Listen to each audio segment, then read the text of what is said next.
இஸ்ரவேலின் இரட்சிப்பு எங்கள் தேவனாகிய கர்த்தருக்குள் இருப்பது என்பதே மெய். அல்லேலூயா. எனக்கு அருமையான ஆண்டவருடைய பிள்ளைகளே, இந்த இயேசு கிறிஸ்து ஒரு மனுஷனுடைய வாழ்க்கையிலே வருவாரானால் நம்முடைய சீர்கேடுகள் எல்லாம் குணமாக்குகிறவராகவே அவர் வருகிறார். அதான் நீங்கள் எசேக்கியேல் தீர்க்கதரிசன புஸ்தகம் வாசிக்க வேண்டாம். 36:11 இப்படி சொல்கிறது, நான் உங்கள் முந்தின சீரை பார்க்கிலும் நற்சீர் உண்டாக்க செய்வேன் என்று கர்த்தராகிய ஆண்டவர் சொல்கிறார். முந்தின சீரை பார்க்கிலும் உங்களுக்கு நற்சீர் உண்டாக செய்வேன் என்று நீங்கள் அறிந்து கொள்ளுங்கள். உங்கள் தேவனாகிய கர்த்தரிடத்திலே நற்சீர் உண்டு, சீர்கேட்டை நீக்குகிறார் என்பது உண்டு என்பதை நீங்கள் அறிந்து கொள்ளுங்கள் என்று வேதம் சொல்கிறது. திரளான மலைகிறதை நம்புகிறது விருதா என்பது மெய். இஸ்ரவேலின் இரட்சிப்பு எங்கள் தேவனாகிய கர்த்தருக்குள் இருப்பது என்பது மெய்யே. அருமையான தேவ ஜனமே, இந்த ஆண்டவராகிய இயேசு கிறிஸ்து ஒருடைய வாழ்க்கையில வருகிறது என்ன அப்படின்னு கேட்டிங்கன்னா, சீர்கேட்டுகளை சரி செய்கிற தெய்வம். இந்த மனுஷனுடைய வாழ்க்கையில இருக்கிற சீர்கேடுகளை அவர் சரி செய்கிறார். முதலாவது சீர்கேடு என்ன என்று சொல்லுவோமானால், நீங்கள் ரோமர் 12:2 நீங்கள் வாசிக்கும் போது, ரோமருக்கு அப்போஸ்தலனாகிய பவுல் 12வது அதிகாரம் 2ஆம் வசனத்தை நீங்கள் வாசிப்பீர்களானால், ரோமர் இந்த பிரபஞ்சத்திற்கு ஒத்த வேஷம் தெரியாமல், இந்த பிரபஞ்சத்திற்கு ஒத்த வேஷம் தெரியாமல் தேவனுடைய நன்மையும் பிரியமும் பரிபூரணமான சித்தம் இன்னதென்று பகுத்தறியத்தக்கதாக உங்கள் மனம் புதிதாகிறதுனாலே மறுரூபம் ஆகுங்கள். முதலாவது சீர்கேடு என்ன அப்படின்னு கேட்டீங்கன்னா, இந்த இயேசு கிறிஸ்து ஒரு மனுஷனுடைய வாழ்க்கையிலே வருகிற போது மறுரூபத்தினுடைய அனுபவம், நம்ம வாழ்க்கையிலே மறுரூபத்தினுடைய அனுபவம் நமக்கு உண்டாகணும். இதுதான் கிறிஸ்தவ வாழ்க்கை. நம்முடைய சீர்கேடு மறுரூபமாக்கப்பட்ட ஒரு அனுபவம் வரணும். தேவன் உங்களில் இது பிரபஞ்சத்துக்குரிய ஒத்த வேஷம் தெரியாமல் தேவனுடைய நன்மையும் பிரியமும் பரிபூர்ணமான சித்தம் இன்னதென்று பகுத்தறியத்தக்கதாக முதலாவது கர்த்தர் தெரிந்து கொள்ளப்பட்ட மனுஷனுடைய வாழ்க்கையில என்ன செய்கிறார் என்று சொல்லுவோமானால், நம்மை இந்த உலகத்துக்குண்டான வேஷத்தை அவர் கலைக்கிறார். இந்த உலகத்துக்குண்டான வேஷம் நமக்குள்ளாக கலைக்கப்படுகிறது. இந்த உலகத்துக்குள்ளான ஒரு வேஷம். நம்ம சீர்கேடு என்ன அப்படின்னு கேட்டிங்கன்னா, இந்த உலகத்துக்குண்டான வேஷத்திலே நாம் அலைந்து திரிந்து கொண்டிருப்போம். உலகத்துக்குண்டான ஒரு வாழ்க்கையை நாம் வைத்து கொண்டிருப்போம். உலகத்துக்கான ஒரு வார்த்தையை நாம் வைத்து கொண்டிருப்போம். உலகத்துக்குண்டான காரியங்களை நம்மை சுற்றி வைத்திருப்போம். முதலாவது ஆண்டவர் இந்த உலகத்துக்குள்ள ஒத்த வேஷத்தை அவர் எடுத்து போடுகிறார். இந்த உலகத்துக்காக வேஷம் தரிக்கிறவளா இல்லை, நம்ம வேஷத்தை அவர் கலைக்கிறார். கர்த்தர் ஒரு மனுஷனுக்குள்ளாக இந்த இயேசு வருகிற போது பொய்யான வாழ்க்கையை அவர் கலைக்கிறார். பொய்யான வாழ்க்கையை நம்மிடத்திலிருந்து எடுத்து போடுகிறார். இரண்டாவது காரியம், தேவனுடைய நன்மையும் பிரியமும் பரிபூர்ணமான சித்தம் இன்னதென்று பகுத்தறியத்தக்கதாக தேவனுடைய உலக வேஷத்தை எடுத்து போட்டு தேவனுடைய சித்தம் என்ன என்பதை நமக்குள்ளாக அறிய செய்கிறார். இதுதான் ஒரு மனுஷனுக்குள்ள ஆண்டவர் வந்து சீர்கட்டு அவர் எடுக்கிறார். உலகத்துக்குண்டான வாழ்க்கை, உலகத்துக்கு வேஷம் தரிக்கிற வாழ்க்கை, இந்த சீர்கேட்டை ஆண்டவர் எடுத்து போட்டு பகுத்தறியத்தக்கதாக நன்மையும் பிரியமும் தேவனுடைய சித்தமும் என்ன என்று. எனக்கு என்ன நன்மை இருக்கு இந்த உலகத்துல? இந்த உலகத்துல என்ன நன்மை இருக்கு? இந்த உலகத்துல என்ன வாழ்க்கை? பரிபூர்ண சித்தம் என்ன? கடவுளுடைய சித்தம் எனக்குள்ளாக என்ன இருக்கிறது என்பது அறிவை நமக்கு தருகிறார். நீங்க படித்திருந்தாலும் சரி, படிக்கலனாலும் சரி, இந்த உலகத்துல நான் அடிக்கடி சொல்லுவேன், ஒரு இன்ஜினியரிங் படிக்கிறதுனால ஒருத்தன் அறிவாளியே ஆக முடியாது. இன்னைக்கு நம்ம என்ன நினைக்கிறோம், ஒரு இன்ஜினியரிங் அவன் என்ன படிச்சிருக்கிறான், இன்ஜினியரிங் படிச்சிருக்கான், ஐயோ இவ்வளோ அறிவாளியா அவன்.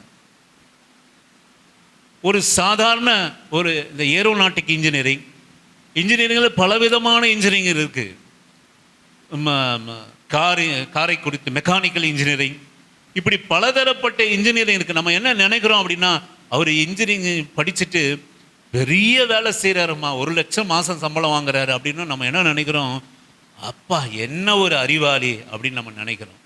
எனக்கு அருமையான தேவ ஜனமே, ஒரு சாதாரண மனுஷன் ஓட்டுகிற கார் அல்லது பைக், 2 வீலர், அதை பெட்ரோல் போடுறதும், அதில் கிளச்சை பிடிக்கிறதும், கீரை போடுறதும், வண்டி போகிறதுலையும், அதில் நீ படிச்சுட்டா நீ ஒரு அறிவாளி ஆகிட முடியுமா? ஒரு குறிப்பிட்ட பகுதியில் நீ படிச்சுட்டா அறிவாளி ஆக முடியுமா? இப்போது இந்த உலகத்தினுடைய அறிவெல்லாம் ஒன்றும் அறிவில். இந்த பைக்கு கார்லாம் எப்போ வந்தது? ஒரு 80 வருஷம் 100 வருஷத்துக்கு முன்னாடி வந்ததுன்னு வச்சுங்க. அப்போ அதுக்கு முன்னாடி வாழ்ந்தவன்லாம் அறிவாளியாக வாழலையா? இந்த பைக்கு, இந்த ஏரோப்ளேன் இதெல்லாம் கண்டுபிடிக்காத முன்னாடியே அவன் வாழ்ந்து முடிச்சானே, அவன் அறிவாளி இல்லையா? அப்போது இயேசுவின் நாமத்தினாலே நான் சொல்கிறேன், எனக்கு அருமையான ஆண்டோடைய பிள்ளையே, நன்மையும் பிரியமும் பரிபூர்ணமுள்ள சித்தம் இன்னதென்று பகுத்தறிவு, அந்த பகுத்தறிவு அதுதான் அறிவு. எது எனக்கு நன்மை, எது எனக்கு கர்த்தருடைய வாழ்க்கையில என் சித்தம், இதை பகுத்தறிக்கிற உள்ளத்தை நமக்கு கொடுத்து நம்மை மறுரூபமாடுவது தான் ஆண்டவர் முதலாவது சீர்கட்ட நம்ம எடுத்து போடுகிறார். ஒரு மறுரூப அனுபவத்தை நமக்கு கொடுக்கிறார். முந்தியிலே நம்ம எவ்வளவோ கெட்ட சுபாவத்தில் இருந்தோம், உலகத்துக்குள்ளாக வாழ்ந்தோம், உலக மகிமைக்குள்ளாக இருந்தோம். அதெல்லாம் கர்த்தர் உலக பெருமையில் வாழ்ந்தோம். நமக்குன்னு ஒரு வாழ்க்கை வாழாமல் உலகத்துக்காக ஒரு வாழ்க்கை வாழணும். அதுதான் சொல்லி இந்த பிரபஞ்சத்துக்குண்டான ஒத்த வேஷத்தை நம்ம தரித்திருந்தோம். அப்போ இந்த ஆண்டவர் நமக்குள்ளா மெய்யான ஒரு வேஷத்தை அவர் உண்டாக்கினார். நன்மை எது, அறிவு எது என்கிற காரியத்தை அதற்காக படிக்க வேண்டாம் நம்ம சொல்லலை. இந்த உலகத்தில் வாழ்கிற வரைக்கும் நம்ம போஜனத்திற்காகத்தான் வேலை, வாழ்வதற்குத்தான் வேலை. எதுக்காக நம்ம படிக்கிறோம், ஒரு துறையில் எதற்காக படிக்கிறோம் அப்படின்னா, ஏதோ நல்ல சம்பளம் வாங்கி நல்லா 4 பேருக்கு முன்பாக நல்லா இருக்கணும் அப்படின்றதுக்காக தான் நம்ம படிக்கிறோம். எவ்வளவோ பேர் படிப்பறிவு இல்லாமல் எவ்வளவோ அழகாக வாழ்க்கையை வாழ்க்கையை முடிச்சுட்டு தான் போகிறாங்க. எவ்வளவோ பேர், அவங்களாம் முட்டாள் அல்ல, அவங்களும் மிகப்பெரிய அறிவாளிகள் தான். எவன் ஒருவன் தேவனுடைய சித்தம் நன்மை எது என்று பகுத்தறியத்தக்க இருதயம் நமக்கு உண்டாகி நம்மை மறுரூபப்படுத்துமானால், உலகத்துக்குள்ளே வாழ்க்கை இதுதான் வாழ்க்கை, சோறு தான் வாழ்க்கை, ஆசீர்வாதம் தான் வாழ்க்கை, நகை தான் வாழ்க்கை, பொண்ணு தான் வாழ்க்கை, பொருள் தான் வாழ்க்கை, இதுதான் வாழ்க்கைன்னு இந்த உலகத்துக்குண்டான ஒத்த வேஷத்தை தெரியாமல் தேவனுடைய நன்மையும் பிரியமும் அதை பகுத்தறியத்தக்க இருதயம் உண்டாகும்படி மறுரூபப்படுத்துவது தான் வாழ்க்கை. முன்னாடி நம்ம என்னென்னவோ பேசணும், சண்டைக்காரங்களாக இருந்தோம், ஆமாம், போதுமானவர்களாக இல்லாமல் இருந்தோம், குறைச்சல்களே அழுதோம், என்னென்னவோ பேசணும், எதையோ செய்தோம். இப்போது ஆண்டவருக்குள்ளாக மறுரூபமான ஒரு வாழ்க்கையை நம்ம அடைந்திருக்கிறோம். சண்டைக்காரர்களாக இல்லை, வாயாடிகளாக இல்லை, ஒரு பரிசுத்தமான வாழ்க்கைக்குள்ளாக நம்ம வந்திருக்கிறோம். இந்த ஆண்டவர் ஒரு மனுஷனுக்குள்ளாக வருகிற போது உலகத்துக்குண்டான ஒத்த வேஷத்தை தரிக்காமல் நம்ம மெய்யான ஒரு வாழ்க்கையை பெருமைக்காக வாழ்க்கை இல்லை, பெருமையாக வாழ்கிற உலகத்துக்காக இவர்களுக்காக வாழணும், அவர்களுக்காக ஒரு வாழ்க்கை வாழணும்னு நமக்காக ஒரு வாழ்க்கை வாழ்வது தான் மெய்யான வாழ்க்கை. நம்ம வாழ்க்கையை நீங்கள் நிதானித்து கொஞ்சம் பாருங்களேன். யாருக்காக வாழ்கிறோன்னா 90% மற்றவங்களுக்காக தான் நம்ம வாழ்கிறோம். 90% மற்றவர்களுக்காகத்தான் வாழ்கிறோம். ஒரு நல்ல சட்டை எடுப்போம், நம்ம பிரியப்பட்டு எடுப்போம், அது உங்களுக்கு பிடிச்சி எடுப்போம். யாரையாவது இது நல்லா இல்லைன்னா அது மறுபடியும் நம்ம போடவே மாட்டோம். நீங்கள் உங்களே ஆராய்ந்து பாருங்கள். உங்கள் கண்ணுக்கு பிடிச்சது, நீங்கள் விரும்பினது, அதை பைசா கொடுத்து எடுத்தது.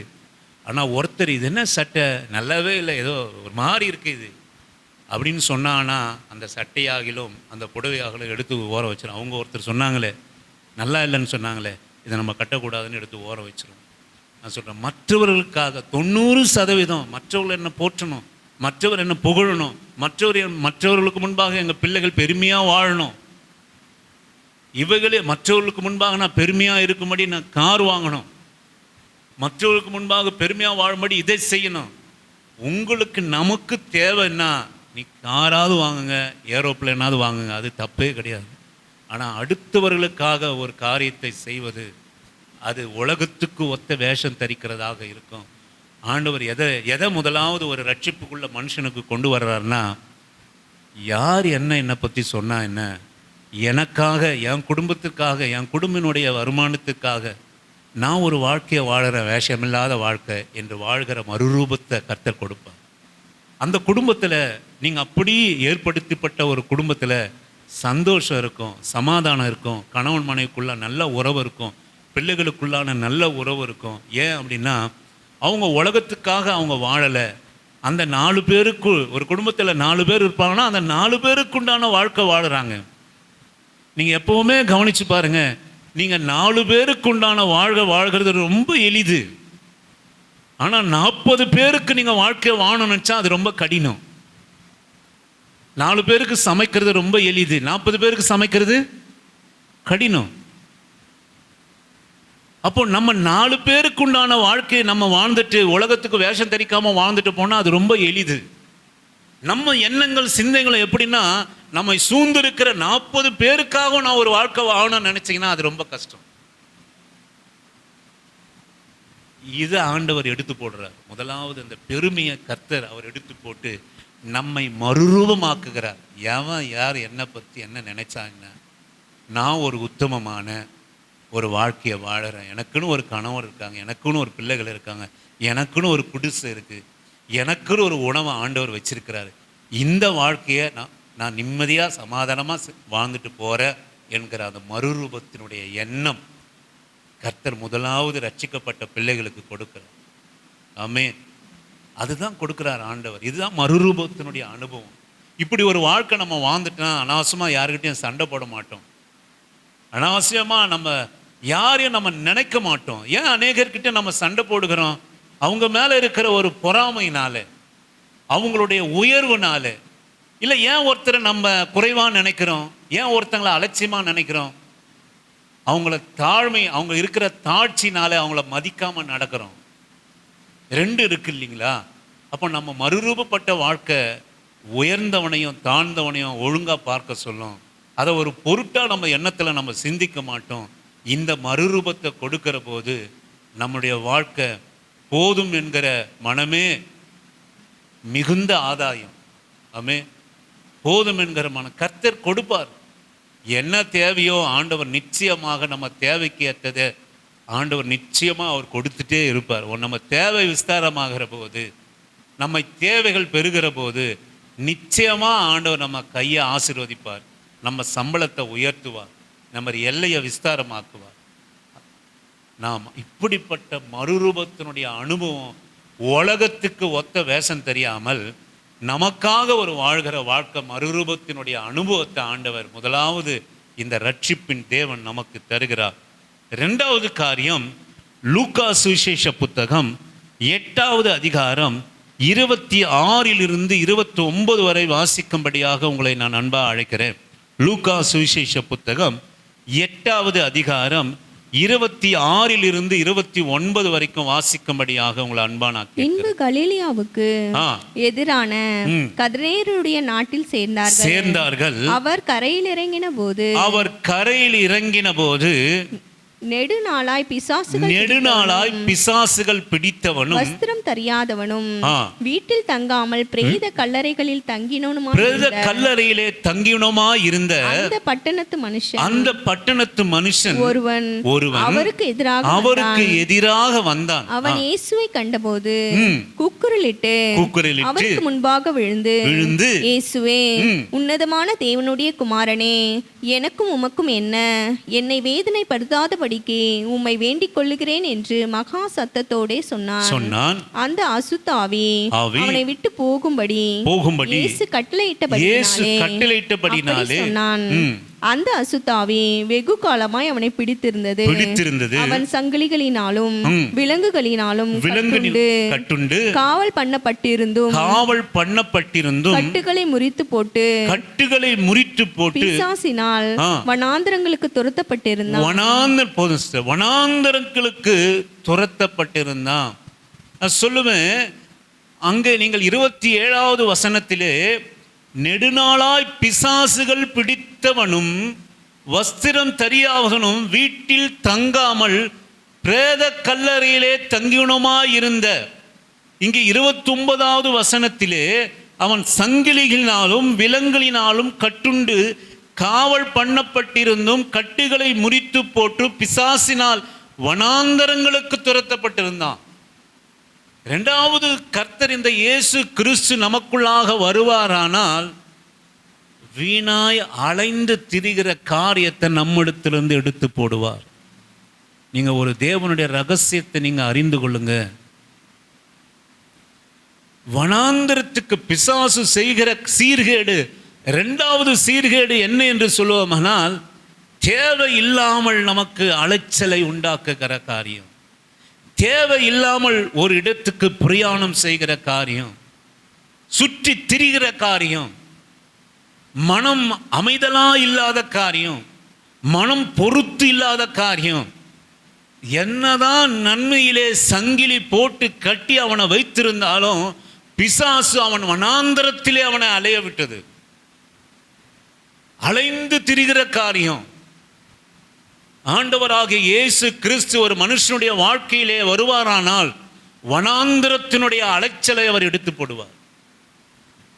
வனாந்தரத்தினுடைய அலைச்சலை கர்த்தர் நீக்கி போடுவார். ஒரு மனுஷனுடைய வாழ்க்கையிலே அவர் வருவாரானால் பிரேத கல்லறையிலே இருந்து தன்னைத்தானே காயப்படுத்துகிற ஒரு வாழ்க்கை, வீணாய் அலைந்து திரிகிற ஒரு வாழ்க்கை. இதோட அர்த்தம் சுருக்கமா சொல்லணும்னா என்னன்னு கேட்டீங்கன்னா, அவன் வீட்டிலே தரித்திராமல். ஒன்றை நீங்கள் புரிந்து கொள்ளுங்கள் அருமையான ஆண்டவருடைய பிள்ளையே, நம்மை வீட்டிலே தரித்திருக்க கூடாதல் செய்கிறவன் பிசாசனுடைய சீர்கேடு. நீங்க தவறா நினைக்காதீங்க. இயேசுவின் நாமத்தினால நான் சொல்கிறேன், நம்ம கர்த்தர் நமக்கு கொடுத்திருக்கிற வீட்டில் நம்ம சுகமாய் நம்மை அனுபவிக்காதபடி, சுகமாய் ஆண்டவருடைய பிரசன்னத்தை உணராதபடி நம்மை அலைந்து திரிய செய்கிறவன் பிசாசு.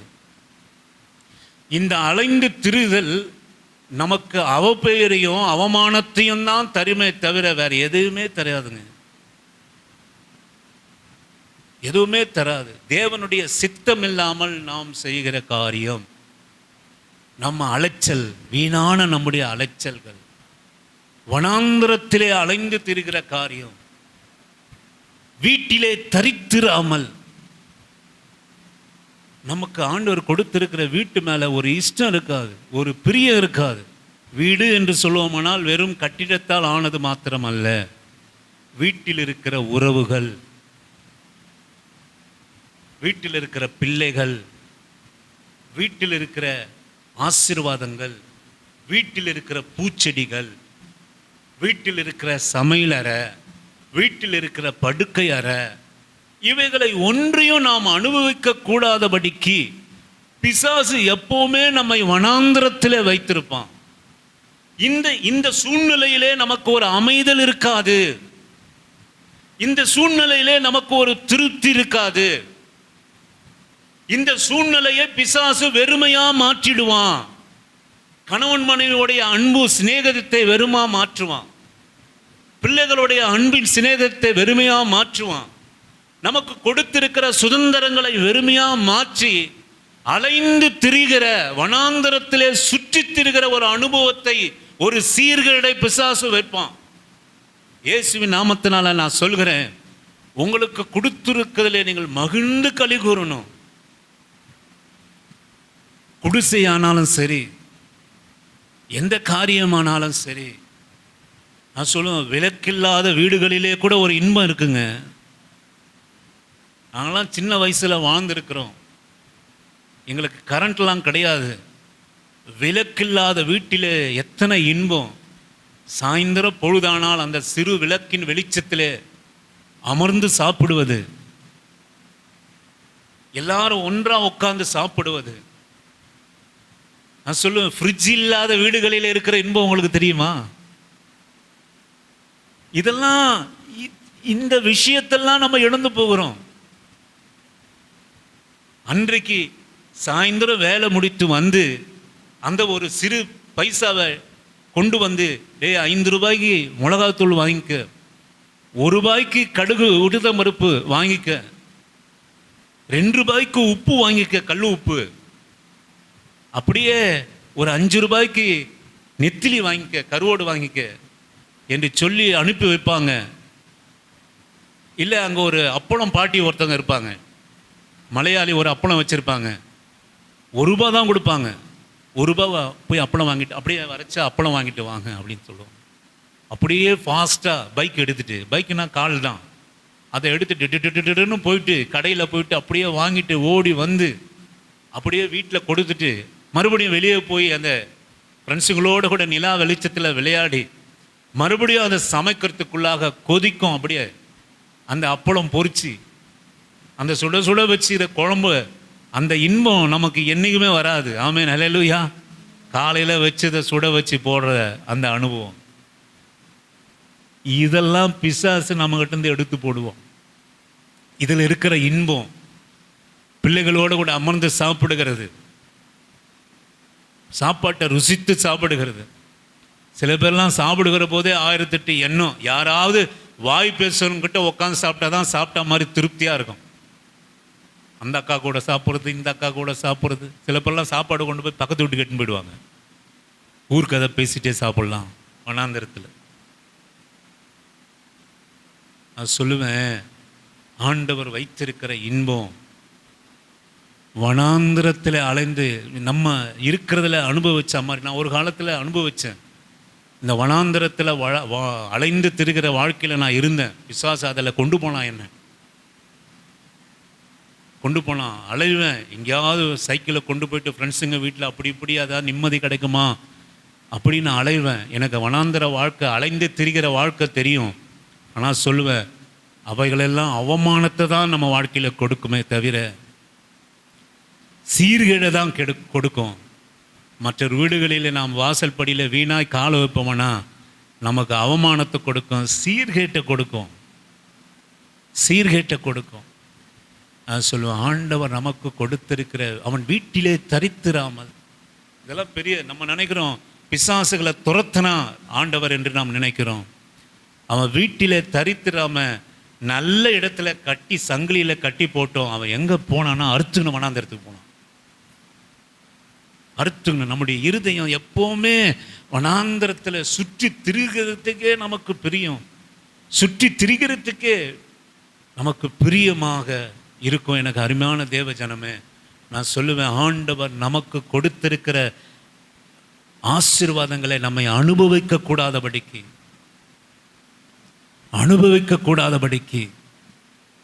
நான் அடிக்கடி உங்களுக்கு சொல்லுவேன், ஒரு சின்ன இடம் இருந்தாலும் உங்களுக்கு தேவையான சில ஒரு சமைக்கிற பொருள்களை, கறிகளை வச்சு, பூச்செடிகளை வச்சு, சாயந்தரமானால் ஸ்தோத்திரம் பண்ணின வேதத்தை உட்காந்துன்னு அதை அப்படியே அனுபவிச்சு பாருங்கள். நல்ல காற்றுல. நான் சொல்லுவேன், யார் சிட்டியில் இருக்கிறவங்களுக்கெல்லாம் இந்த அனுபவம் கிடையாது.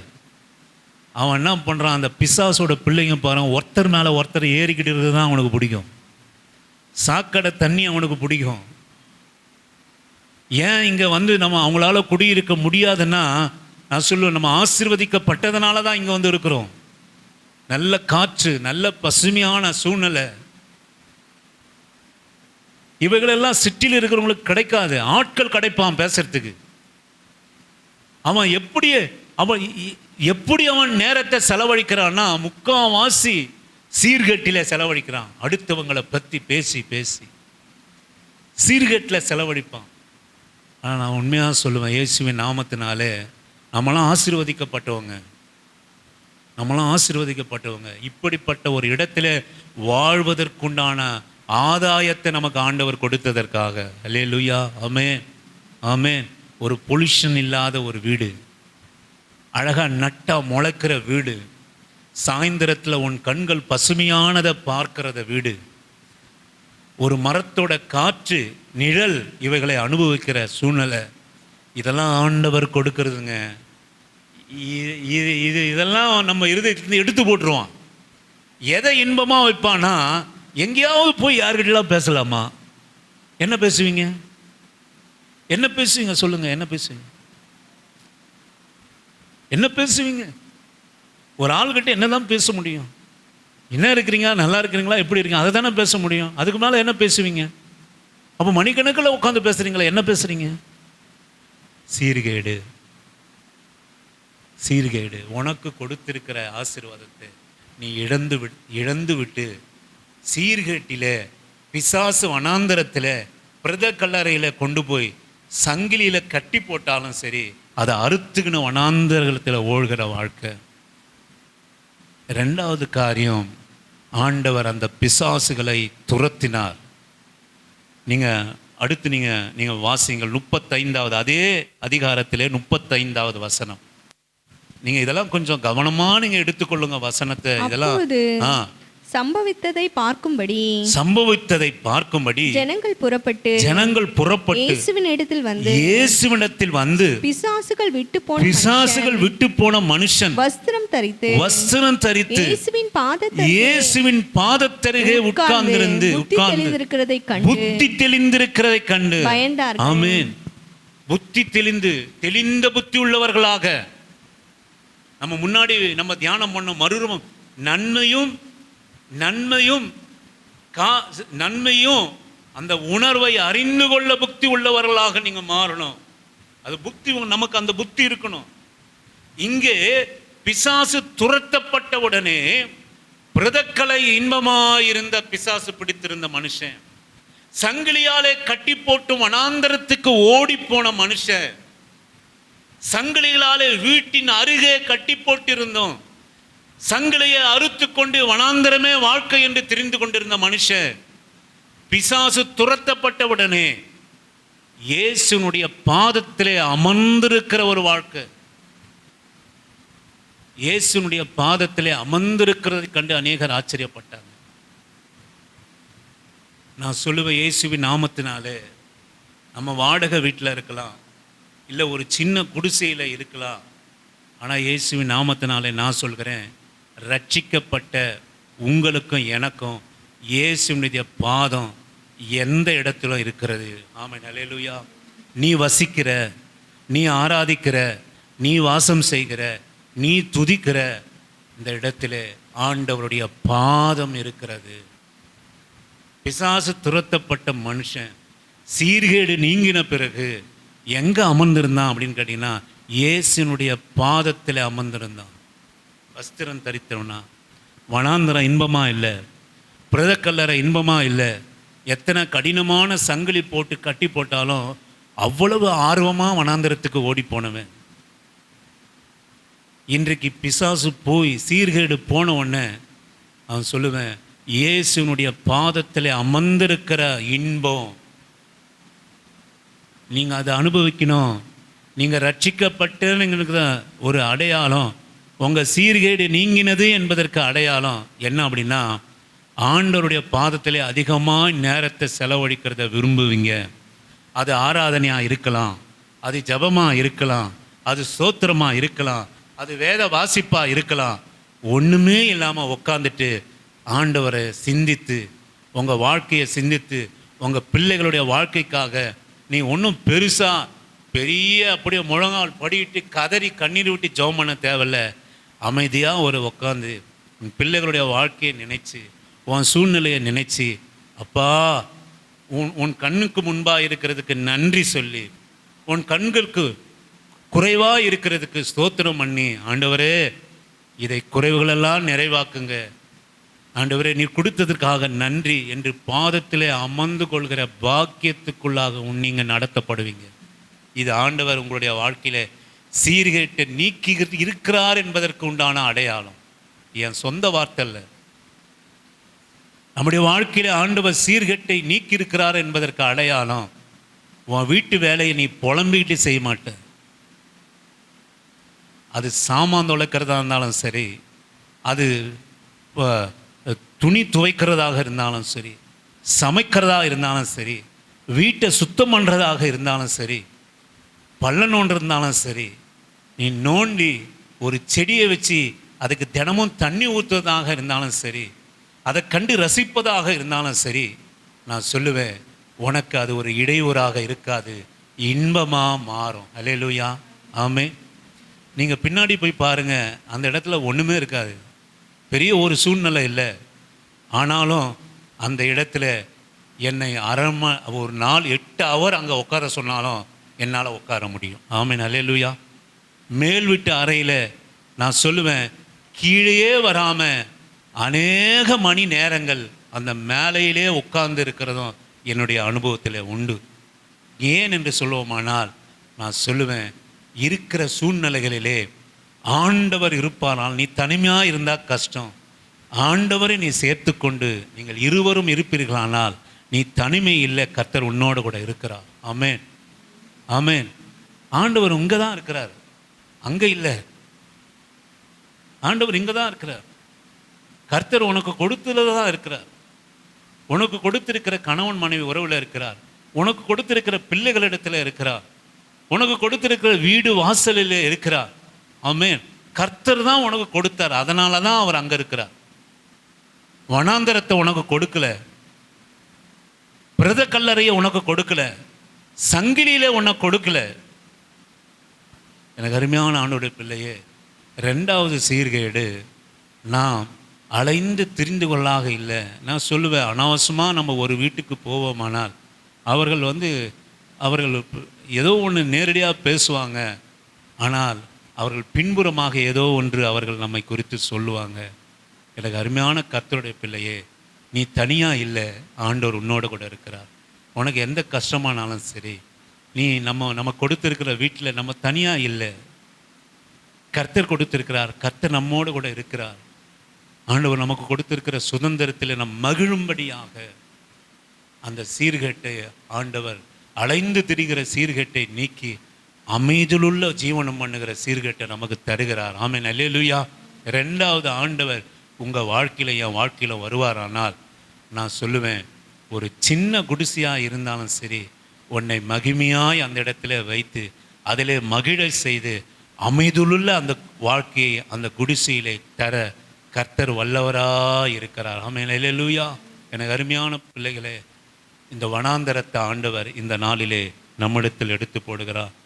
3வது காரியம், 1 ராஜாக்களின் புஸ்தகம் 17வது அதிகாரம் 10 to 14 வரை வாசிக்கும்படியாக உங்களை அன்பாக நான் அழைக்கிறேன். 1 ராஜாக்களினுடைய புஸ்தகம் 17வது அதிகாரம் 10 to 14 வரை வாசிக்கும்படியாக உங்களை அன்பான. அப்படியே அவன் எழுந்து சாரிபாத்துக்கு போனான். அந்த பட்டணத்தின் ஒளிமுக வாசலுக்கு அவன் வந்தபோது அங்கே ஒரு விதவை விறகு பொறுக்கிக் கொண்டிருந்தாள். அவன் அவளை பார்த்து கூப்பிட்டு, நான் குடிக்கிறதற்கு கொஞ்சம் தண்ணீர் ஒரு பாத்திரத்தில் எனக்கு கொண்டு வா என்றான். கொண்டு வர அவள் போகிற போது அவன் அவளை நோக்கி கூப்பிட்டு, கொஞ்சம் அப்பமும் உன் கையிலே எனக்கு கொண்டு வா என்றான். அதற்கு அவள், பானையில் 1 பிடி மாவும் கலயத்தில் கொஞ்சம் எண்ணெயுமே அல்லாமல் என்னிடத்தில் ஒரு அடையும் இல்லை என்று உம்முடைய தேவனாகிய கர்த்தருடைய ஜீவனை கொண்டு சொல்லுகிறேன். இதோ நானும் என் குமாரனும் சாப்பிட்டு செத்து போக அதை எனக்கும் அவனுக்கும் ஆயத்தப்படுத்துகிறதற்கு 2 விறகு பொறுக்குகிறேன் என்றாள். அப்பொழுது எலியா அவளை பார்த்து, பயப்படாதே, நீ போய் உன் வார்த்தையின்படி ஆயத்தப்படுத்து. ஆனாலும் முதலில் அதிலே எனக்கு ஒரு சிறிய அடையை பண்ணி என்னிடத்தில் கொண்டு வா, பின்பு உனக்கும் உன் குமாரனுக்கும் பண்ணலாம். கர்த்தர் தேசத்தின் மேல் மழையை கட்டளையிடும் நாள் மட்டும் பானையின் மா செலவழிந்து போவதும் இல்லை, கலசத்தில் எண்ணெய் குறைந்து போவதும் இல்லை என்று இஸ்ரவேலின் தேவனாகிய கர்த்தர் சொல்லுகிறார். அல்லேலூயா. எனக்கு அருமையான ஆண்டவருடைய பிள்ளையே, ஒரு ஏழை விதவை தன் பிள்ளையை வைத்துக்கொண்டு பானையில் 1 பிடி மாவு,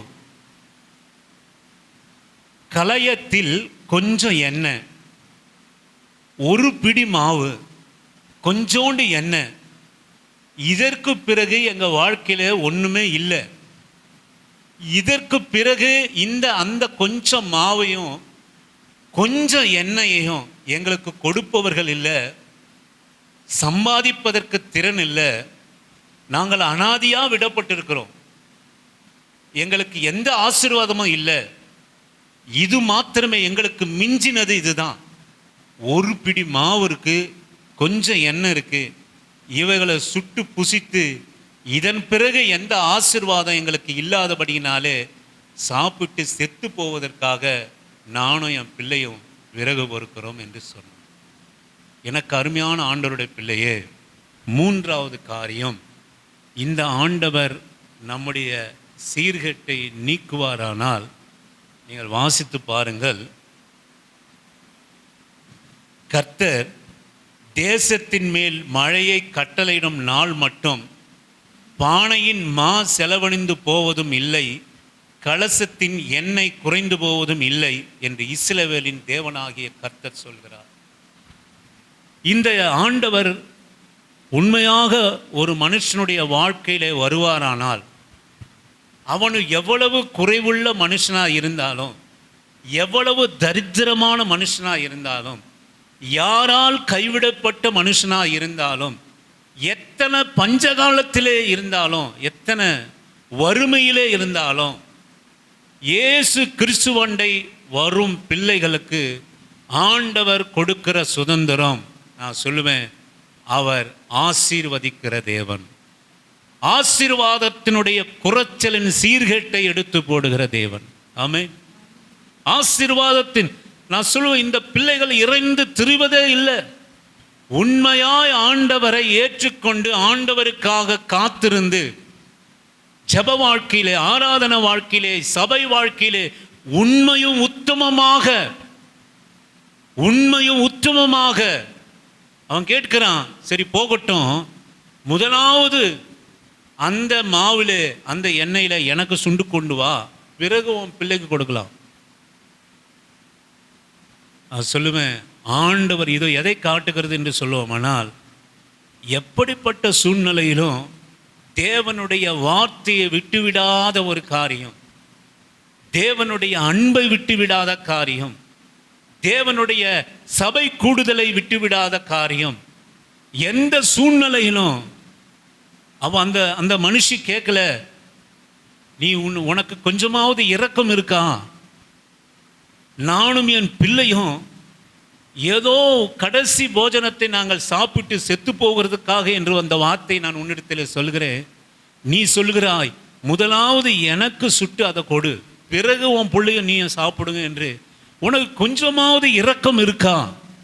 இதோட அர்த்தம் என்ன அப்படின்னு கேட்டிங்கன்னா, எனக்கு அருமையான கர்த்தருடைய பிள்ளையே, உனக்கு எத்தனை குறைவு இருந்தாலும், நமக்கு எத்தனை பலவீனம் இருந்தாலும், இயேசு கிறிஸ்து ரட்சிப்பை பெற்றுக்கொண்ட ஜனம் ஒரு நாளும் எந்த சூழ்நிலையிலும் அவருடைய அன்பை விட்டு பிரிக்கவே முடியாது. ஆமென், அல்லேலூயா. அவருடைய அன்பை விட்டு நம்மை பிரிக்கவே முடியாது. நாம் பெற்றுக்கொண்ட ரட்சிப்பை விட்டு நம்மை பிரிக்கவே முடியாது. நாம் பெற்றுக்கொண்ட மீட்பை குறித்து விட்டு நம்மை பிரிக்கவே முடியாது. நம்முடைய ரட்சிப்பினுடைய சந்தோஷம் நம்மிடத்திலிருந்து எந்த சூழ்நிலையை எடுத்தே போட முடியாது. ஏன்னா நான் என்ன பெரிய வாழ்க்கை நான் வாழ்ந்துட்டேன், நான் ஏன் சபைக்கு போகணும், நான் ஏன் ஆண்டவரை துதிக்கணும்? நான் சொல்லுவேன், எனக்கு அருமையான ஆண்டவருடைய பிள்ளையே, இந்த ஆண்டவர் ஒரு மனுஷனுக்குள்ளாய் வருகிற போது அதிசயமாய் நம்மை வழி நடத்துகிற தேவன். அல்லேலூயா. உன்னை ஆசீர்வதிக்கிற தேவன், அவர் ஆசீர்வாதத்தினுடைய தேவன். ஆபிரகாமை ஒன்றுமே இல்லாமல் இருந்து, ஒரு புள்ள இல்லை, ஒரு சொத்து இல்லை, ஒரு சுதந்திரம் இல்லை, ஒரே ஒரு தன் கட்டின மனைவி, வெறுமையான மனைவி, பிள்ளையை பெற்று கொடுக்க கூட முடியாத மனைவி, இந்த ரெண்டு பேரும் புறப்பட்டு போனாங்க. வேதம் சொல்லுகிறது, பூமி கொள்ளாத மட்டும் ஆபிரகாமை கர்த்தர் ஆசீர்வதித்தார். அவனுடைய ஆசீர்வாதம் பெருகினது, அது பூமி தாங்கிக் கொள்ள முடியல. இந்த தேவன் ஆசீர்வதிக்கிற தேவன். இன்றைக்கு இயேசு கிறிஸ்துவண்ட வருகிற பிள்ளைகள், இன்னும் எனக்கு பசி, இன்னும் எனக்கு கடன் பிரச்சனை, இன்னும் என்று சொல்லுவோமானால், எனக்கு அருமையான தேவ ஜனமே, நாம் பழைய சீர்கேட்டில் தான் இருக்கிறோம் என்று அர்த்தம். ரட்சிப்புக்குள்ளாக வரல, இந்த தேவனுடைய ஆசீர்வாதம் நம்ம அணுகலை, நம்மை ஆட்கொள்ளலை என்று அர்த்தம். இயேசுவின் நாமத்தில் இந்த கால வேளையில் நான் சொல்லுகிறேன், உன் பாத்திரத்திலே கொஞ்சம் மாவு இருந்தாலும், நான் சொல்லுவேன் திரளான மாவை உனக்கு கொண்டு வந்து கொடுப்பார்னு இங்கே வசனம் சொல்லலை. திரளான எண்ணெயை கொண்டு வந்து கொடுப்பார் என்று சொல்லலை.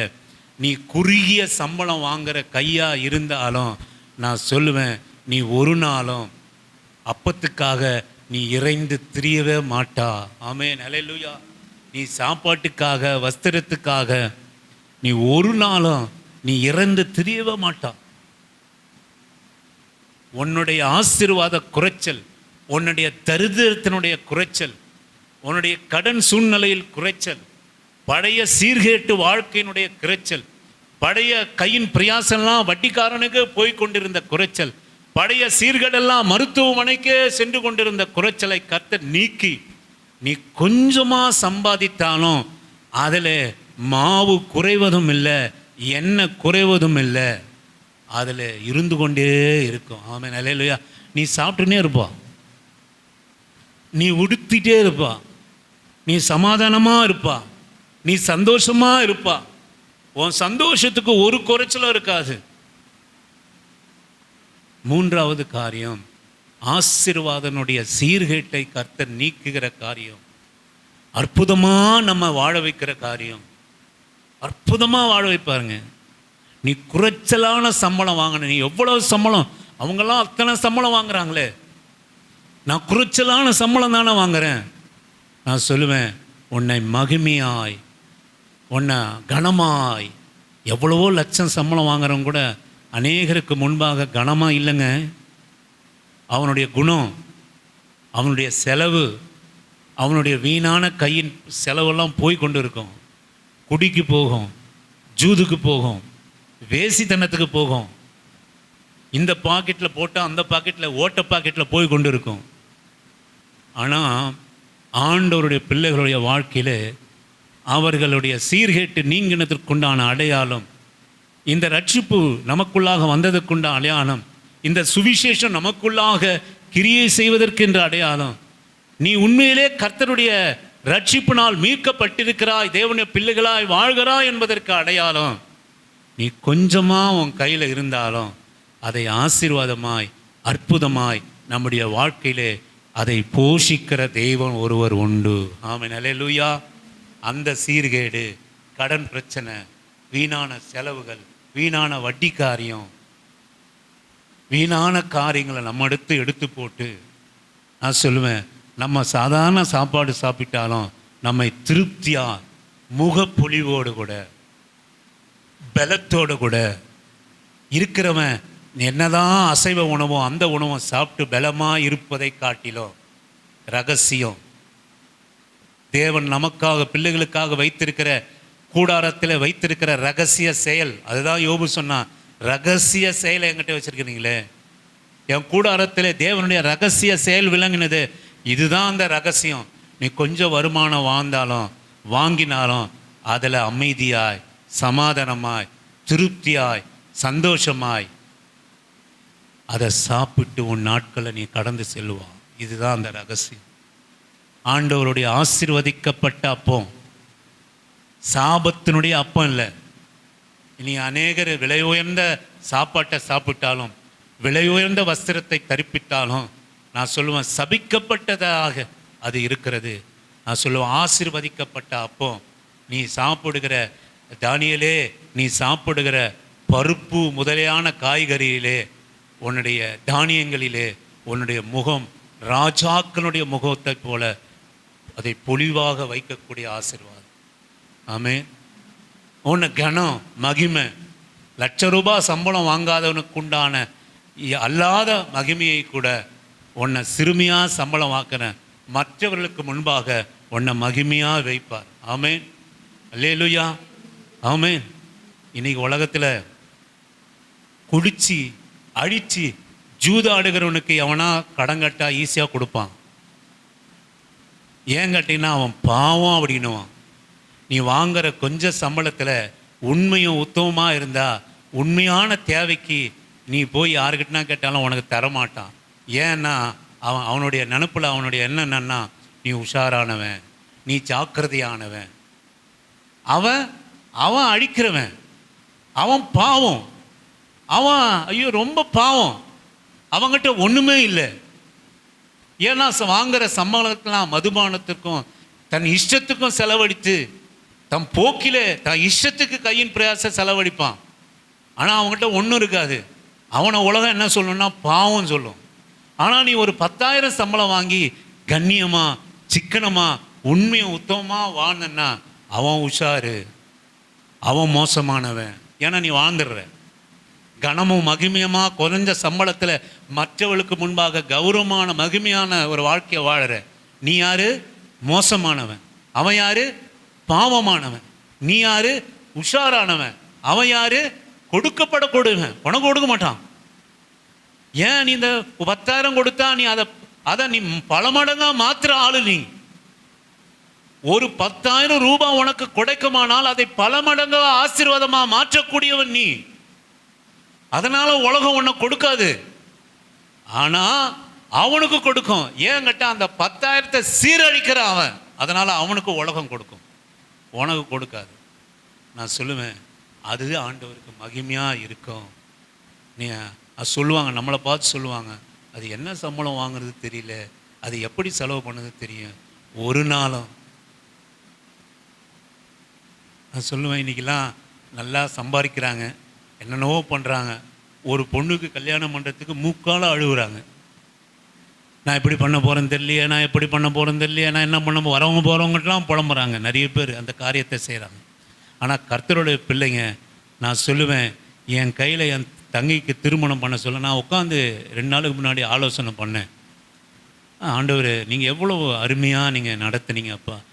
ஒரு நாளும் யாருக்கிட்டேயும் இந்த மாதிரி எங்கள் அம்மா என்னை விட்டுட்டு போயிட்டாங்களே, இந்த மாதிரி இந்த பிள்ளைங்களை விட்டுட்டு போயிட்டாங்களே, இதுங்களுக்கு கல்யாணம் நிச்சயமாகிடுச்சு, நான் என்ன பண்ணுவேன் மாமா, என்ன பண்ணுவேன் மாமி, என்ன பண்ணுவேன்டா, ஒரு நாளும் என் குறைவை யாருக்கிட்டேயும் நான் சொல்லவே இல்லை. அல்லேலூயா.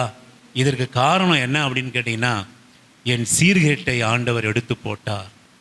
இதை தான் நம்ம யோசிக்கணும், இதை தான் நம்ம நினைக்கணும். கர்த்தர் நம்ம நடத்துகிற விதத்தை நம்ம நினைக்கணும். ஒரு நாள் நல்லா சம்பாதிக்கிறாங்க, நல்லா என்னென்னவோ பண்ணுறாங்க, எல்லாமே நல்லா இருக்கிறாங்க. ஆனால் ஒரு பிள்ளைகளுக்கு கல்யாணம் பண்ணி புலம்பினா என்ன செய்வோமோ, நான் நிச்சயதாமத்துக்கு என்ன செய்வேன், நான் கல்யாணத்துக்கு என்ன செய்வேன், நான் அதுக்கு என்ன செய்வேன், நான் இதுக்கு என்ன செய்வேன், நான் எப்படி நடத்துவேனோ. உண்மையாய் ஆண்டவருடைய சுவிசேஷத்தை பெற்ற மனுஷன் எந்த குறைகளும் புலம்பவே மாட்டான், புலம்பவே மாட்டான், புலம்பவே மாட்டான். ஆனால் காரியங்கள் வாய்க்கும், கர்த்தர் ஆசீர்வதிப்பார், கர்த்தருடைய கரம் அங்கே இருக்கும். அல்லேலூயா. 3வது காரியம், நம்முடைய ஆசீர்வாத குறைச்சலை கர்த்தர் நீக்குகிறார். குறைவுதான், ஆனாலும் அதில் நிறைவாக நம்ம நடத்துகிற ஒரு ரகசியத்தை கர்த்தர் சீர்கட்டை அகற்றின குடும்பங்களுக்கு, இந்த இயேசு கிறிஸ்து உள்ளே நுழைந்த குடும்பத்துக்கு உண்டான ஆசீர்வாதம், அந்த ரகசிய செயல் கூடாரங்களிலே அது விளங்கும். 2வது காரியம், 3வது காரியம் நான் சொல்லி நான் முடிக்கிறேன். 2 ராஜாக்களினுடைய புஸ்தகம் 5வது அதிகாரம் 1வது வசனத்தை வாசிக்கும்படியாக உங்களை அன்பாக நான் அழைக்கிறேன். 2 ராஜாக்களினுடைய புஸ்தகம் 5வது அதிகாரம் 1வது வசனத்தை வாசிக்க. சீரிய ராஜாவின் படைத்தலைவனாகிய நாகமான் என்பவன் தன் ஆண்டவன் இடத்தில் பெரிய மனுஷனும் எண்ணிக்கை உள்ளவனுமாய் இருந்தான். அவனை கொண்டு கர்த்தர் சீரியாவுக்கு ரட்சிப்பை கட்டளையிட்டார். மகா பராக்கிரமசாலியாகிய அவனோ குஷ்டரோகியாய் இருந்தான். நீங்கள் வாசியுங்கள் 9:10 வாசிக்கும்படியாக. அப்படியே நாகமான் தன் குதிரைகளோடும் ரதத்தோடும் வந்து எலியாவின் வாசற்படியிலே நின்றான். அப்பொழுது எலிசா அவனிடத்தில் ஆள் அனுப்பி நீ போய் யோர்தானில் 7 தரம் ஸ்நானம் பண்ணு, அப்பொழுது உன் மாம்சம் மாறி சுத்தமாவாய் என்று சொல்ல சொன்னான். எனக்கு அருமையான கர்த்தருடைய பிள்ளையே, நீங்கள் ஒன்றை புரிந்து கொள்ளுங்க, இந்த எலிசா தான் அந்த ஆசீர்வாதத்தை அங்கே கொடுக்குறாரு அந்த விதவைக்கு.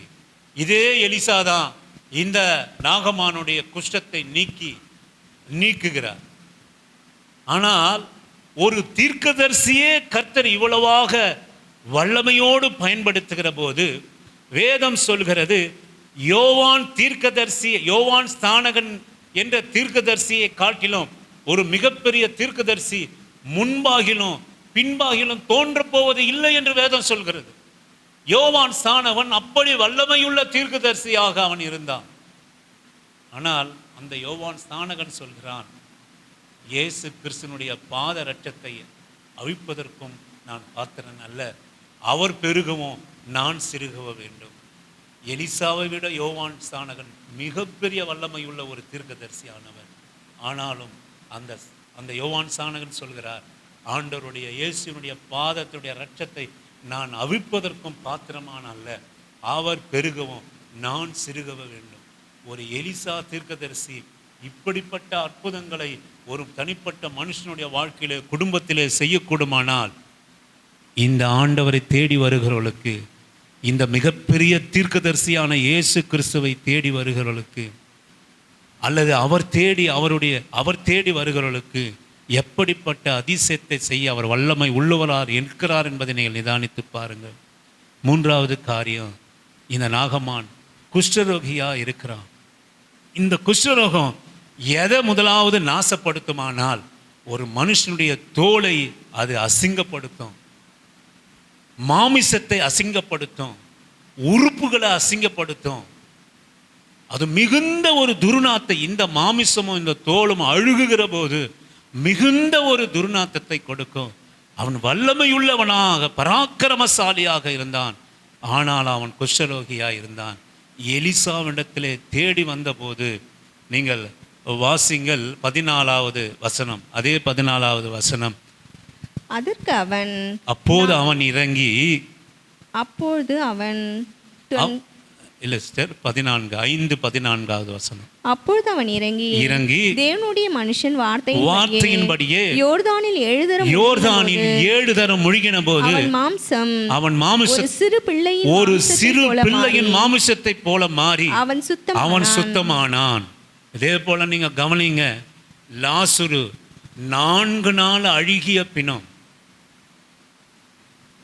4 நாள் ஒரு அழுகிய பிணம், நாருமே என்று சொன்னாங்க. ஆண்டவர் லாசருவை எழுந்து வா என்று சொன்னபோது அவன் நறுமணத்தோடு கூட வெளியே வந்தான். ஆமே, 4 நாள் பிணத்தை ஆண்டவர் உயிரோடு கூட எழுப்பினவர். இந்த எலிசாவுடைய தீர்க்கதரிசி, அவன் மாமிசம் குழந்தைகளுடைய மாமிசம் போல ஆனது. 3வது சீர்கேடு என்ன என்று சொல்லுவோம்னா, எனக்கு அருமையான தேவ ஜனமே, ஆண்டவர் நமக்காக வைத்திருக்கிற சுகமான வாழ்வு. அல்லேலூயா. ஆண்டவர் இன்றைக்கு அநேக குடும்பங்கள், அநேக மனுஷ சரீரங்கள், நான் சொல்லுவேன், சீர்கேட்டினால் இருக்கிறது. உச்சன் தலை முதல் உள்ளங்கால் வரை அநேக சீர்கேடு உண்டு, அநேக சீர்கேடுகள் உண்டு. பார்வை குறைபாடுகள், நான் சொல்லுவேன், வயிற்று பகுதியில் வியாதி, கேன்சர் வியாதி, தைராய்டு வியாதிகள். எனக்கு அருமையான கர்த்தருடைய ஜனமே, சீர்கேடு இல்லை. இன்னைக்கு அநேக வியாதிகளாலே குடும்பங்கள் சீர்கேடாக இருக்கிறது. அநேக குடும்பங்கள் சீர்கேடு, அநேக பணங்கள் மருத்துவத்துக்காக செலவு செய்து கொண்டிருக்கிறோம். அநேக காரியங்கள் நம்முடைய பலவீனங்கள் நம்மை மேற்கொண்டிருக்கிறது. நான் சொல்லுவேன், இந்த ஆண்டவர் உங்கள் சரீரத்துக்குள்ளாக வாசம் செய்கிற போது, இந்த பரிசுத்த ஆவியானவர் உங்கள் சரீரத்துக்குள்ளாக வாசம் செய்கிற போது, நான் சொல்லுவேன், அவனுடைய மாமிசம் சிறு பிள்ளையின் மாமிசம் போல மாறினது. அல்லேலூயா. ஒரு சிறு பிள்ளையை போல நம்ம சரீரத்தை, நம்முடைய எத்தனை பலவீனங்கள் நமக்கு இருந்தாலும், எத்தனை பலவீனங்கள் நமக்கு சரீரத்தில் இருந்தாலும், ஆண்டவர் நமக்கு கொடுக்கிற பலனானது நம்மை சிறு பிள்ளைக்கு உதாரணமாக நம்ம வைத்திருக்கோம். அல்லேலூயா.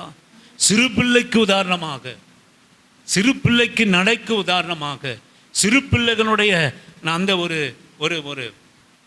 அந்த ஒரு சந்தோஷத்துக்கு உண்டான காரியம். அந்த மாமிசம் எத்தனை பலவீனங்கள் இருந்தாலும் அந்த சுறுசுறுப்பு, கர்த்தர் கொடுக்கிற ஆசீர்வாதம். ஆண்டவர் உண்மையான நம்ம அதிகாலையிலே கர்த்தரை தேடி அவரை பலனை நாம் பெற்றுக்கொள்வோம். ஆனால் நான் சொல்லுவேன், நம்முடைய நம்முடைய மாமிசம் ஒரு சிறு பிள்ளைக்குண்டான பலத்தை நமக்கு அருளை செய்வார். நீ வாழ்கிற நாள் மட்டும் அது நம்மளோட கூட இருக்கும். எத்தனை பலவீனங்கள் நமக்கு இருக்கலாம், எத்தனை பலவீனங்கள் இருக்கலாம், எத்தனை சாகு கேதுவான பலவீனங்கள், வியாதிகள் நம்முடைய சரீரத்திலே, நோய்கள் நம்முடைய சரீரத்திலே இருக்கலாம். நான் சொல்லுவேன், இந்த சீர்கேட்டை நீக்க நம்முடைய ஆண்டவர் வல்லமையுள்ள ஆண்டவராக இருக்கிறார். நம்ம விசுவாசிக்கணும். மார்த்தாளை மரியாளை பார்த்த ஆண்டவர் சொன்னார், நான் சொல்லவில்லையா, நீ விசுவாசித்தால் தேவனுடைய மகிமையை காண்பாய் என்று நான் உனக்கு கட்டளையிடவில்லையா என்று கத்தனா. அந்த மகள்களை பார்த்த ஆண்டவர் கேட்டார். நான் சொல்லுவேன், இயேசுவின் நாமத்தினாலே நீங்கள் விசுவாசிக்க கூடுமானால் எத்தனை வியாதிகள் இருந்தாலும் ஆண்டவர் நம்முடைய வியாதியினுடைய சீர்கேட்டுகளை அகற்றி ஒரு சிறு பிள்ளையின் போல நம்மை சுறுசுறுப்பாக இயங்க செய்கிற ஒரு தேவனாக அவர் இருக்கிறார். பக்தி வைராக்கியத்தில் நான் சொல்லுவேன், ஆண்டவருக்கு நாம் ஆண்டவரை சிறு பிள்ளையை போல, நான் வியாதி உள்ளவன் என்னால் ஜெபம் பண்ண முடியல, வியாதி உள்ளவன் என்னை ஆராதிக்க முடியல, வியாதி உள்ளவன் நான் சபைக்கு போக முடியல, அப்படி என்று சொல்லி நாம் அமர்ந்து கொண்டு இருப்போமானால் நம்முடைய சீர்கேட்டு நீங்குவதற்குண்டான வழி இல்லை. நான் சொல்லுவேன், நீ வியாதியில் தான், நீ 3 வருஷம் நீ ஜெபம் பண்ணாமல் ஆண்டவரை நம்பாமல் விசுவாசம் வந்தால் நீ ஜீவனோடு கூட இருப்பா.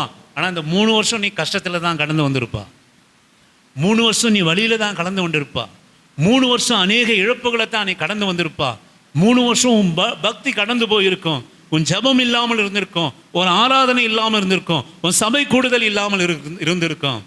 ஆனால் நான் சொல்லுவேன், இயேசு கிறிஸ்து மேல் வைக்கிற விசுவாசம் வியாதி பலவீனம் என்னும் சீர்கேட்டை அகற்றி மாறாக இந்த 3 வருஷமும் எந்த குறையில்லாத ஜெபம், எந்த குறையில்லாத ஆராதனை, எந்த குறைவில்லாத வேலை ஸ்தலத்தினுடைய வேலை, எந்த குறைவில்லாத சபை கூடுதலை உன் வாழ்க்கையில் நடந்திருக்கும். அப்போது 3 வருஷம் சீர்கேட்டினுடைய வருஷம், 3 வருஷம் சீர்கேட்டி அகற்றிய வருஷமாக ஆண்டவருடைய பிள்ளைகளுக்கு இருக்கும். ஆமென், அல்லேலூயா. இதான் தேவனுடைய ரகசியம். உனக்கு வியாதி இருக்கலாம், பலவீனம் இருக்கலாம், ஆனால் கர்த்தருடைய காரியத்தை நீ எதையும் நீ இழக்காமல் இருக்கிறா. நீ எதையும் இழக்காமல் இருக்கிறா. உன் வேலை ஸ்தலத்தை நீ இழக்காமல் இருக்கிறா. கர்த்தருடைய நாமத்துக்கு மகிமை உண்டாவதாக. நான் சொல்லுவேன், நான் முதலாவது இந்த வீட்டு வந்தபோது, இங்கே பிரதிஷ்டை செய்த போது என்னை பார்த்து அநேகர் கேள்வி கேட்டாங்க, இங்கிருந்து எப்படி உன்னால் அலுவலகத்துக்கு போய் வர முடியும் என்று என்னை கேள்வி கேட்டாங்க.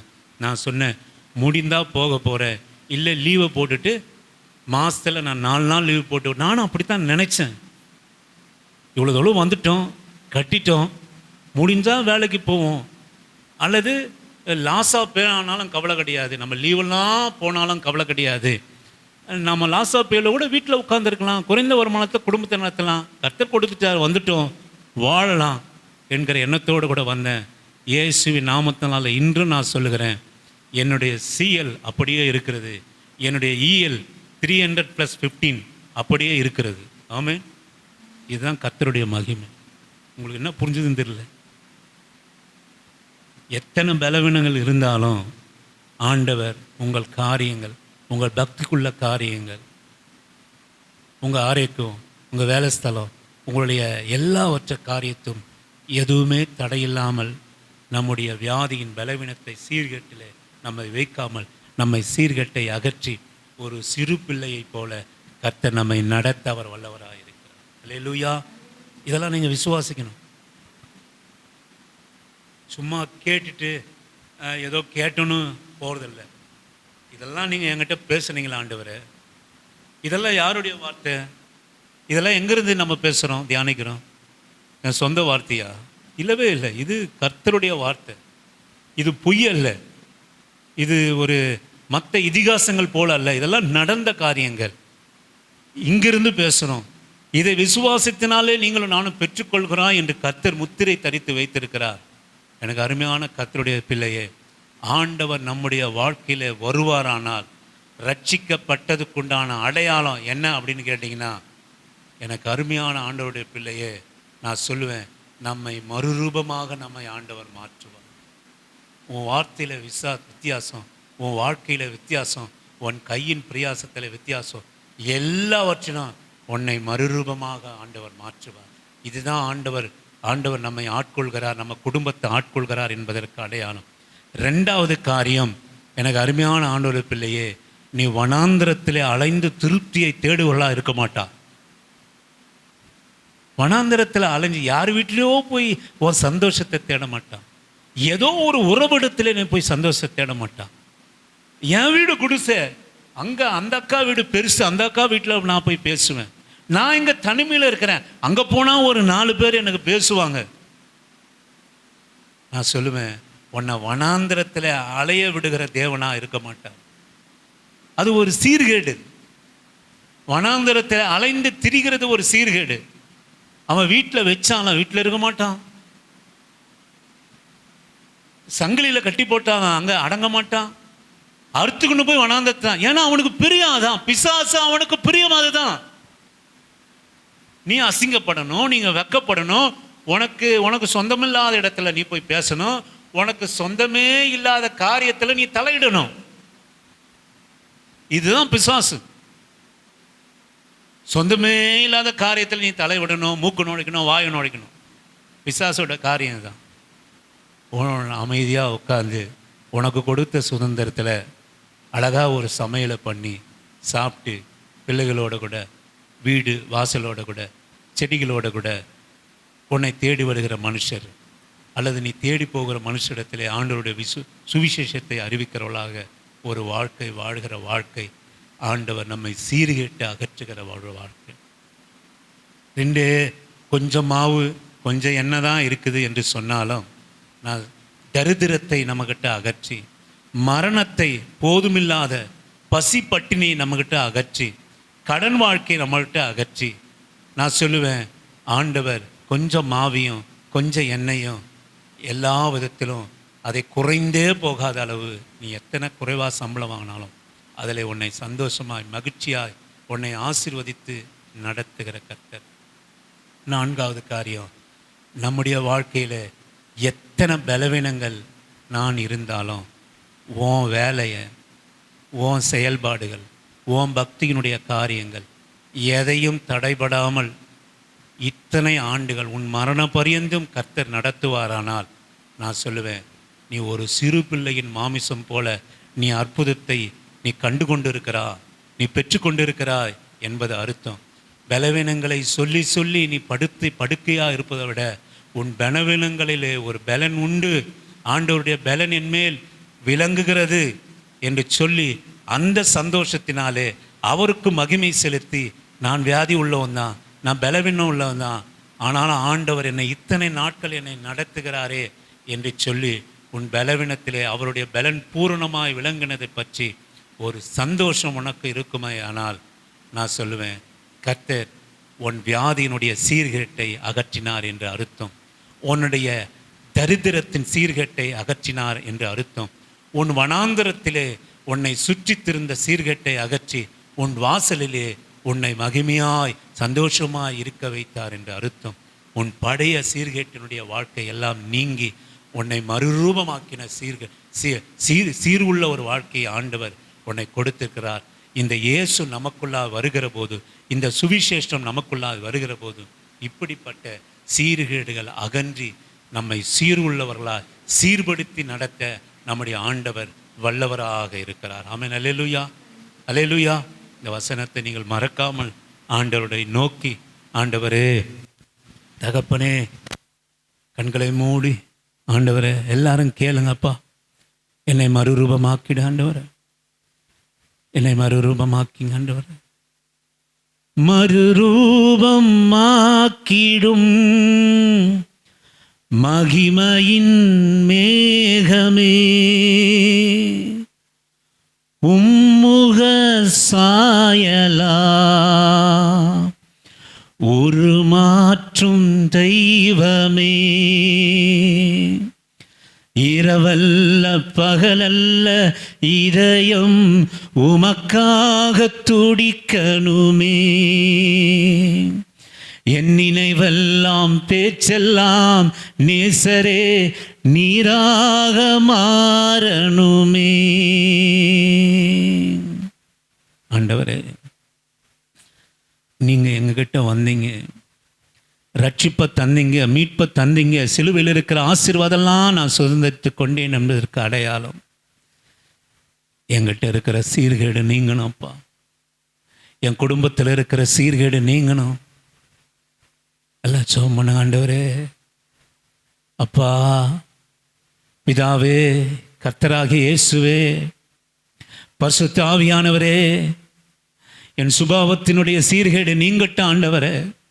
நான் எப்பவும் போல கோபம், எப்போதும் போல என் வார்த்தையின் வாழ்க்கையில நிதானம் இல்லாமல் எப்போதோ எல்லாரையும் பகைக்கிற ஒரு வாழ்க்கை, என் சத்துருக்களை நேசிக்கிற ஒரு வாழ்க்கை என்கிட்ட இல்லை ஆண்டவரே. என் சுபாவத்தை மாற்றுங்க, என் பொறுமை உள்ள ஒரு ஆவியை கொடுங்க, என்னை மறுரூபமாக்குங்க ஆண்டவரே, என்னை மறுரூபமாக மாற்றுங்க ஆண்டவரே. என் சுபாவத்திலே மறுரூபமாக மாற்றுங்க. என் ஜென்ம சுபாவம் அழிக்கப்படட்டும் ஏசானவரே. நீங்கள் என்னிடத்தில் வாங்க அப்பா. பரிசுத்த ஆவியானவரே, இந்த அபிஷேகத்தை எங்களுக்குள்ளாக தாங்க ஆண்டவரே. தாங்க, என் சுபாவத்தில் மாற்றம் உண்டாட்டும். எங்கள் தகப்பனாருடைய சுபாவம், என் தாயினுடைய சுபாவம், என்னுடைய மூதாதையர்களுடைய சுபாவம், ஆதாமினுடைய சுபாவம், ஒரே மனுஷனால் உலகத்திலே பாவம் உண்டானது போல, மரணம் உண்டானது போல, ஒரே மனுஷனுடைய ரட்சிப்பினால், மீட்பினால் இந்த உலகத்திலே ஆசீர்வாதம் ஜீவனம் உண்டாயிருக்கிறதே ஆண்டவரே. ஹல்லேலூயா. ஒரே மனுஷனால் உலகத்திலே சீர்கேடு உண்டானது போல, ஒரே மனுஷனாகிய இயேசு கிறிஸ்து என்ற ரட்சகரனாலே எங்ககிட்ட இருந்து சீர்கேடெல்லாம் அகற்றப்பட வேண்டாம் ஆண்டவரே, அகற்றப்பட வேண்டாம் ஆண்டவரே. அப்பா, வனாந்தரத்தில் நான் திரியக்கூடாதப்பா. எனக்குள்ள கணவன், எனக்குள்ள மனைவி, எனக்குள்ள பிள்ளைகள், எனக்குள்ள வீடு, எனக்குள்ள கையின் பிரயாசம், இதில் நான் திருப்தி அடையின ஆண்டவரே. வேறு ஆண்களை மேலே திருப்தி, வேற பெண்கள் மேலே ஒரு திருப்தி, வேற எங்கள் அப்பா எங்கள் அம்மா இப்படி இருக்கிறாங்களே, அந்த அப்பா அம்மாலாம் எவ்வளோ வசதியாக இருக்கிறாங்க, எவ்வளோ அழகாக இருக்கிறாங்க, எவ்வளோ ஆசீர்வாதமாக இருக்கிறாங்க. உங்களை பெற்ற தாய் தகப்பன் மேலே உங்களுக்கு பிள்ளைகளை உங்களுக்கு வெறுப்பு வரக்கூடாது. அது சீர்கேடு. ஆண்டவர் உங்களுக்கு எந்த வீடை கொடுத்திருக்கிறார், எந்த தகத்தில் நீ பிறப்பிக்கப்பட்டிருக்கிறாயோ, எந்த சூழ்நிலையில் நீ வாழ்ந்திருக்கிறாயோ, நீ வனாந்திரத்துக்கு போயிடாத. இங்கே என்ன இருக்குது, இந்த வீட்டில் என்ன இருக்கு? அந்த நண்பன்கிட்ட போனால் சந்தோஷமா இருக்கலாம், அந்த பெண்களிடத்தில் போனால் சந்தோஷமா இருக்கலாம், இந்த உறவுகளிடத்தில் போனால் சந்தோஷமா இருக்கலாம். சீர்கேடு, சீர்கேடு. ஆண்டவர் எனக்கு கொடுத்திருக்கிற உறவில் நான் சந்தோஷமாக இருக்க, எனக்கு கொடுத்துருக்கிற ஆசீர்வாதத்தில் நான் சந்தோஷமாக இருக்க, ஆண்டவர் எனக்கு கொடுத்துருக்கிற வீட்டில் நான் மனரம்யாக சந்தோஷமாக இருக்க எனக்கு கற்றுக் கொடுங்க ஆண்டவரே, கற்றுக் கொடுங்கப்பா. ஆண்டவரே, ராஜா, எங்கள் வருமானம் கொஞ்சம் தான் ஆண்டவரே, கொஞ்சம் தான் அப்பா. அதை வட்டி கடனுக்கு போகாமல், வீணான செலவுக்கு போகாமல், கொஞ்சம் மாவு ஆண்டவரே, கொஞ்சம் எண்ணெய். நான் நினைக்கிறேன், இன்னும் 20 நாளைக்கு என் சம்பளம் போதாது, இன்னும் 10 நாளைக்கு என் சம்பளம் போதாது என்று நான் நினைச்சிட்டு இருக்கிறேன். நான் என்ன செய்வேன் என்று நான் நினைச்சு கொண்டு இருக்கிறேன். ஆனாலும் அப்பா, நீ என் வாழ்க்கையில் வந்ததுனால, என் பிரயாசத்துக்குள்ளா வந்ததுனால, என் வீட்டில் ரகசிய செயல் விளங்குவதனால, கொஞ்சம் மாவு, கொஞ்சம் எண்ணெய், கொஞ்சம் வருமானம், இவைகளை கொண்டு என்னை திருப்தியாக என் ஆயுசு நாட்கள் முழுவதும் எனக்கும் என் பிள்ளைகளுக்கும் என் தேவைக்கு உண்டான எல்லாவற்றையும் நீ சந்தித்து என்னை வழிநடத்துகிற கர்த்தர். நான் அடுத்தவங்களை பார்க்கல ஆண்டவரே, என் உயர்வை பார்க்குறேன், என்னுடைய ரட்சிப்பை பார்க்குறேன், எனக்கு கொடுத்திருக்கிற வீட்டை பார்க்குறேன், எனக்கு கொடுத்திருக்கிற எல்லாவற்றையும் நான் நோக்கி அதில் நான் சந்தோஷப்படுறேன். ஐயா தகப்பனே, நாகமானை, குஷ்டரோகத்தை, அழுகிய மாமிசத்தை, சின்ன புள்ள போல என்ன மாற்றினீரப்பா. அழுகிய சரீரத்தை எழுந்து வா என்று சொல்லி நறுமணத்தின் நாரின சரீரத்தை நறுமணமாக மாற்றின ஆண்டவரே. அப்பா, இந்த கால வேளையில், இந்த ஓய்வு தினத்தில் எங்கள் பலவீனத்தினுடைய சீர்கேடை அப்பா, எங்கள் வயிற்று பகுதியில் இருக்கிற சீர்கேட்டின் பலவீனத்தை ஆண்டவரே, எங்கள் பரம்பரை வியாதிகளை, எங்கள் தைராய்டு வியாதிகளை, எங்கள் கேன்சர் வியாதிகளுடைய சீர்கேட்டை எங்கள் ரத்தத்தில், எலும்பில், மாமிசத்தில், தோளிலே, அப்பா ரத்தத்திலே, கண்களிலே, ஆண்டவரே மூட்டுகளிலே, நாடி நரம்புகளிலே இருக்கிற எல்லா சீர்கேடுகளும் இயேசுவின் நாமத்தினாலே சீர்படுத்தும்படியாக சீர்படுத்தும்படியாக சீர்படுத்தும்படியாக சீர்படுத்தும்படியாக எங்க உச்சந்தலை முதல உள்ளங்கால் வரை எல்லாவற்றையும் சீர்படுத்தும்படியாக நாங்கள் ஜெபம் பண்ணுகிறோம். ஒரு எலிசாவினால் இப்படி செய்யக்கூடுமானால் ஆண்டவரே, அவனை பார்க்கிலும் மேலான தீர்க்கதரிசியும் இரட்சகரும் ஆண்டவரே மீட்பருமான ஆண்டவரே என் தேவனாகிய இயேசு கிறிஸ்துவா, உம்முடைய நாமத்தில் நாங்கள் ஜெபம் பண்ணுகிறோம். எங்கள் எல்லா பலவீனத்தின் சீர்கேட்டையும் அகற்றி எங்களை பலப்படுத்தி எங்களுக்கு சகாயம் செய்யும்படியாக உம்மை நோக்கி நாங்கள் பார்க்கிறோம். இப்படிப்பட்ட வசனத்தை எடுத்து போட்டு வனாந்தரத்திலே பிசாசானவன் எங்களை நடத்தாதபடி, இப்படிப்பட்ட இருபுறமும் கருக்குள்ள பட்டயத்தில் எங்களிடத்தில் நீ பேசியும் சங்கிலியினால் விலங்கலினால இப்படிப்பட்ட வசனத்தினாலே எங்களை கட்டி போட்டும் நாங்கள் அதை அறுத்து கொண்டு ஆண்டவரை பிரத கல்லறைக்கும் வனாந்தரத்துக்கும் நாங்கள் கடண்டி ஓடிவிடாதபடிக்கு உங்க வசனத்தில் எங்களை நிலைநிறுத்தும். இந்த வசனத்தை பிசாசு எடுத்து போடாதபடிக்கு, மறுபடியும் சீர்கேட்டை எங்களுக்குள்ளாய் அனுமதிக்கப்படாதபடிக்கு உமது சீருள்ள ஆண்டவரை முந்தின சீரை பார்க்கலும் நற்சீரை நான் உண்டாக்குவேன். இதனால் நான் உங்கள் தேவன் என்று நீங்கள் அறிந்து கொள்வீர்கள் என்று வேதம் சொல்கிறது. எசேக்கியேல் 38:11 நாங்கள் ஜெபம் பண்ணுகிறோம். எங்கள் முந்தின சீரை பார்க்கலாம் நற்சீரைகளை உண்டாக்க செய்யும். இதனால் நாங்கள் ஆராதிக்கிற தெய்வம் உண்மையுள்ளவர், மெய் மெய் என்று நாங்கள் சொல்லத்தக்கதா, நாங்கள் எங்கள் ஆராதனை எங்கள் ஜெபம் நாங்கள் இருக்கிற இடம் மெய் என்று சொல்லத்தக்கதாக, நாங்கள் உம்மை அறிந்து கொள்ளத்தக்கதாக கர்த்தர் கிருபை பாராட்டும். எல்லா துதி கன மகிமை உமக்கே செலுத்துகிறோம். இயேசு கிறிஸ்துவின் இனிய நாமத்தில் ஜெபிக்கிறோம் எங்கள் நல்ல பிதாவே. என் ஆத்துமாவே கர்த்தரை ஸ்தோத்திரி, என் முழு உள்ளமே அவருடைய பரிசுத்த நாமத்தை ஸ்தோத்திரி. என் ஆத்துமாவே கர்த்தரை ஸ்தோத்திரி. கர்த்தர் செய்த சகல உபகாரத்தை மறவாமல் நீதியின் வழி நடந்து நியாயம் செய்து உன் பாதம் மனத்தாழ்மையோடு உங்கள் பாதம் வந்திருக்க கர்த்தர் கிருபை செய்யும். பிதாவாகிய தேவனாலும் ஆண்டவராகிய இயேசு கிறிஸ்துவினாலும் பரிசுத்த ஆவியானவனாலும் இரக்கமும் கிருபையும் தயமும் சுகமும் பரிசுத்தமும் எங்கள் வாழ்க்கையிலே உண்டாவதாக. பிதாவே உமக்கு ஸ்தோத்திரம், இயேசுவே உமக்கு ஸ்தோத்திரம், பரிசுத்த ஆவியானவரே உமக்கு ஸ்தோத்திரம் ஸ்தோத்திரம். அல்லேலூயா, ஸ்தோத்திரம் ஸ்தோத்திரம். Thank you Jesus. நன்றி ஆண்டவரே, நன்றி நன்றி நன்றி. நீர் சொன்ன வார்த்தையின்படியே எங்கள் சீர்கேடுகளெல்லாம் அகற்றி எங்களை சீர்படுத்தும் சிறப்படுத்தும் ஆண்டவரே.